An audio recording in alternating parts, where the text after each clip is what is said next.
Take a look at what happened. আর কয়েক মাস পরেই যুক্তরাষ্ট্রের প্রেসিডেন্ট নির্বাচন। এ নিয়ে সরগরম দেশটির রাজনৈতিক অঙ্গন। নির্বাচনী সেই উত্তাপের মধ্যেই আগুনে ঘি ঢালার মতো অবস্থা তৈরি করল ভয়ঙ্কর এক ঘটনা। নির্বাচনী সমাবেশে সাবেক প্রেসিডেন্ট ডোনাল্ড ট্রাম্পকে প্রকাশ্যে গুলি করা হয়েছে। এই ঘটনায় তোলপাড় গোটা যুক্তরাষ্ট্র।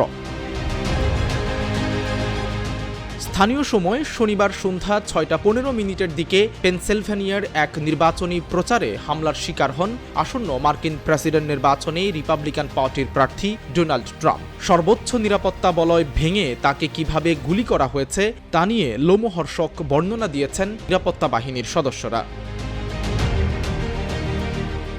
মার্কিন সিক্রেট সার্ভিস এক বিবৃতিতে জানায়, পেনসিলভেনিয়ার বাটলারে ট্রাম্পের নির্বাচনী প্রচারের মঞ্চ লক্ষ্য করে একাধিক গুলি ছুড়েছে হামলাকারীরা। এতে মঞ্চের সামনের দর্শক সারিতে থাকা একজন নিহত হয়েছেন, গুরুতর আহত হয়েছেন আরও দুজন। গুলিতে ট্রাম্পের ডান কানের উপরের অংশে ফুটো হয়ে গেছে। এরপর সিক্রেট সার্ভিসের সদস্যদের গুলিতে সন্দেহভাজন হামলাকারী ঘটনাস্থলেই নিহত হয়েছেন। নজিরবিহীন এই হামলার ঘটনায় ইতোমধ্যেই তদন্ত শুরু হয়েছে। সিক্রেট সার্ভিসের সদস্যরা যুক্তরাষ্ট্রের কেন্দ্রীয় তদন্তকারী সংস্থা এফবিআইকে ঘটনাটি অবহিত করেছেন।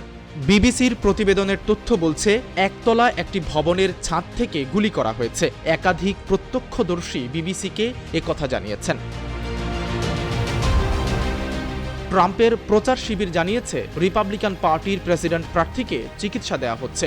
সামাজিক যোগাযোগ মাধ্যম ট্রুথ সোশ্যালে ট্রাম্প নিজেও একটি পোস্টে হামলার বিষয়টি স্বীকার করেছেন। হতাহত ব্যক্তিদের প্রতি সমবেদনা জানিয়েছেন তিনি। এদিকে ট্রাম্পের সঙ্গে কথা বলে সমবেদনা জানিয়েছেন প্রেসিডেন্ট জো বাইডেন।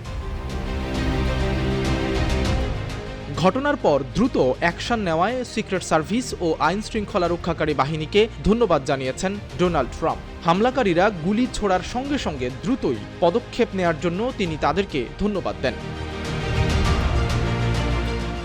সামাজিক মাধ্যম ট্রুথ সোশ্যালে দেয়া এক পোস্টে ট্রাম্প জানান, এটি অবিশ্বাস্য যে যুক্তরাষ্ট্রের মাটিতে এমন ঘটনা ঘটল। গুলিতে ডান কানের উপরের অংশে ফুটো হয়ে গেছে জানিয়ে তিনি বলেন, হঠাৎ আমি বিকট শব্দ শুনতে পাই। সঙ্গে সঙ্গে বুঝতে পারি অঘটন ঘটে গেছে। অনুভব করলাম গুলি আমার চামড়া ফুটো করে দিয়েছে। সাইদ রহমান, কালের কণ্ঠ।